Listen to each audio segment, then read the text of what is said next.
ایک اینکر نے مجھ سے ٹیلی فون پر مجھے لیا، کہا آپ کہتے ہیں جب جتنی دفعہ مرضی توبہ توڑ کے توبہ کرو تو اللہ معاف کرے گا، آپ کے پاس کوئی ملازم ہو اور وہ بار بار غلطی کرے، آپ اسے رکھیں گے؟ آپ اسے نکال نہیں دیں گے؟ میں نے کہا رہے میرے دوست، یہ تو نے کیا کیا؟ تو نے طارق جمیل کو اللہ سے ملا دیا، اللہ کو طارق جمیل سے ملا دیا۔ ارے اللہ اللہ ہے، طارق جمیل ہے۔ طارق جمیل تو بیٹے کو بھی نکال دے گا اگر وہ تیسری سے چوتھی دفعہ نافرمانی کرے گا۔ نوکر تو نوکر ہے، میں تو بیٹے کو، میرے باپ نے مجھے گھر سے نکال دیا تھا، میں کسی اور کی بات کیا کروں؟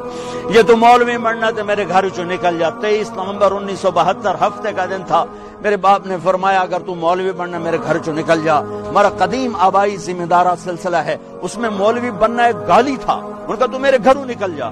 میں بستر اٹھا کے نکل گیا، میں کہا اللہ کے بندے، اللہ اللہ ہے، اللہ اللہ ہے، جتنی دفعہ آؤ گے اتنی دفعہ معاف کرے گا، جتنی دفعہ آؤ گے اتنی دفعہ معاف کرے گا۔ میں اللہ کی رحمت کو پابند کروں؟ تم نے اللہ کو بادشاہوں پہ قیاس کر دیا ہے جو کہتا زمین بھرو گناہوں سے۔ میں یہ نہیں کر رہا ہوں کہ کرو، میں وہ بتا رہا ہوں جو وہ کہہ رہا ہے کہ زمین بھر دے گناہوں سے، تہ بتہ لگا، چاند تاروں کو بھر دے، خلا فضا کو بھر دے، اور پھر آسمان کی چھت کو لگا دے۔